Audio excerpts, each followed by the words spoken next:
अभी मैं बता रहा था तुमको कि ज़िंदगी में ये नहीं है कि तुम क्या काम कर रहा है, कैसा काम कर रहा है वो सबसे इम्पोर्टेंट होता है। जैसे हमारे ट्विंस, मैं उसको अपना सहोदर समझता हूँ, गोलियों का शिकार हुआ अपने सिद्धांत के कारण, अपने विचार के कारण, क्योंकि हमेशा आज़ादी चाहता था, बराबरी का हक मांगता था। अब्राहम लिंकन ने ये राइट दिया था, all mens are created equal, they have all the right to live with equality, fraternity and brotherhood, universal brotherhood. There is no place for slavery. Emancipation Proclamation, ये उसके शब्द थे। और अब्राहम लिंकन जो अमेरिकन प्रेसिडेंट थे, उन्होंने slavery को हटा डाला। लेकिन मार्टिन लूथर किंग का ये विचार था, ये जो भी हुआ है वो केवल पेपर में दिया गया है, वो केवल लॉ में सीमित के रह गया है। लेकिन अभी भी अमेरिकन सिटीजन को बराबरी का हक नहीं है। जो बच्चे स्कूल में पढ़ते हैं, जो वाइट बच्चे हैं, उनके साथ ब्लैक बच्चे नहीं पढ़ सकते।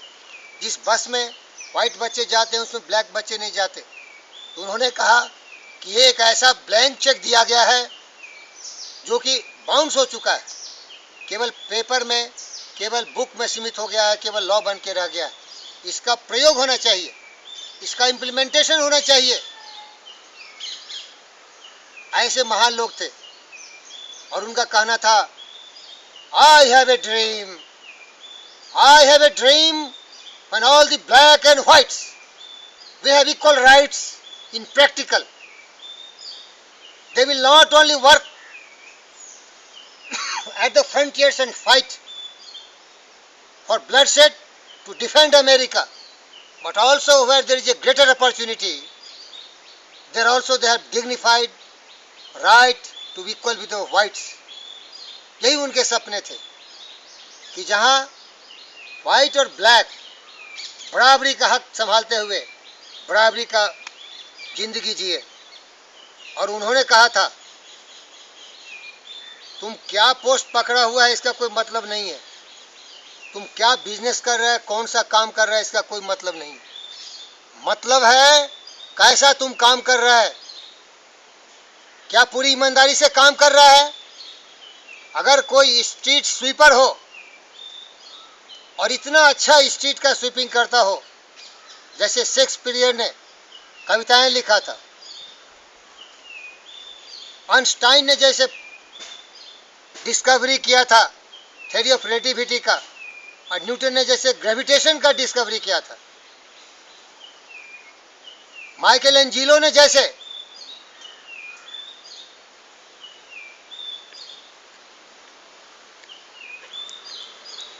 या जैसे बेथोवन कंपोज किया था म्यूजिक, उसी तरह से उसी तन्मयता और क्षमता से अगर वो काम करता है तो स्ट्रीट स्वीपर का भी उतना ही नाम होगा जितना कि महान लोगों का हुआ। एक आदमी की इज्जत इससे नहीं होती कि कितने बड़े पद पर बैठा हुआ हो, कितना बड़ा पोस्ट पोजीशन लेके बैठा हुआ हो, उसकी इज्जत होती है, उसकी गरिमा होती है, उसका शान और सम्मान होता है कि वो कैसा काम करता है।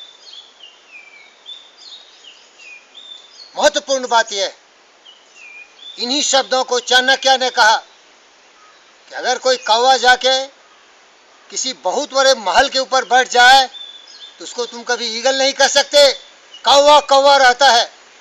और इसी को स्वामी विवेकानंद ने कहा कि प्रभु ने तुम्हें इतने इतने बड़े पद दिए हैं, इतना सम्मान प्राप्त हुआ है मेरे दोस्त, तो इसकी इज्जत करो। ये सेवा का पद और सम्मान का पोस्ट है, ये शासन करने के लिए नहीं है, शोषण करने के लिए नहीं है, तुमको बड़ा दिखाने के लिए नहीं ये पोस्ट दिया गया है। तुम सेवा करो, जितना बड़ा पोस्ट पोजीशन तुम्हारा होगा उतनी बड़ी सेवा की भावना होनी चाहिए, तभी तुम इंसान है। खुदगर्ज दुनिया में ये इंसान की पहचान है, जो पराई आग में जल जाए वो इंसान है। अपने लिए जिए तो क्या जिए, तो जिए दिल जमाने के लिए। अरे एक दिन आया है तुम, एक दिन चला जाएगा खाली हाथ, न कुछ लेके आया न कुछ लेके जाएगा मेरे प्यारे। इसीलिए कुछ ऐसा काम करो, कुछ ऐसा नाम करो जिससे कि ये धरती सुनहरा हो जाए, धरती में कुछ सुख शांति आए और लोग याद करें तुम्हें, well done boy, what a great man you were, you made this planet smart, you have such a great thought in your mind and you tried your best, and when you are dying you are telling sorry. My sisters and brothers, I could not give you much. I have lot of desire and dreams like Martin Luther King or like Mahatma Gandhi to establish a Ram Rajya, but I am dying with my dreams unfulfilled, and I am soul. This soul will change its rotten garment. I will be born again in another body with this philosophy in mind, and I will born again, and I will born again, and I will born again, and I will continue till I fulfill my dreams of this life. Equality, fraternity, brotherhood, Ramarajya, to wipe the tears from every eyes. मुझे बहुत खुशी हो रही है कि ऐसा दुनिया बनाना हम सबों का कर्तव्य है, एक बेहतर दुनिया जहाँ सबों के लिए आज़ादी हो, जहाँ सबों के लिए सम्मान हो और इस धरती पर कोई भी अज्ञानी नहीं रहे, कोई भी विनाशकारी ऐसा व्यक्ति पैदा नहीं ले जो दुर्योधन नहीं हो, जो कंस नहीं हो, जो ओसामा बिन लादेन नहीं हो, जो जिए तो दूसरों के लिए और जिसके दिल में क्षमा हो, क्षमा, दया हो, प्रेम हो, स्नेह हो, सहनशीलता हो। तलवार से तलवार का जवाब देने वाला विनाशकारी होता है। हम नफरत की आग को प्रेम के पवित्र गंगा जल से ही बुझा सकते हैं। हम एक दूसरे का सम्मान करके ही अपने को सम्मानित कर सकते हैं। मैं आपका धन्यवाद करता हूं हमारे इन विचारों को सुनने के लिए, और मैं आपको प्रेरणा देता हूं कि अपने जिंदगी में इन महान पुरुषों से जिसका मैंने कुछ उदाहरण दिया है, अनुसरण करें और अपना जीवन सफल बनाएं। धन्यवाद विश्व के महान लोगों, कल्याण हो आपका।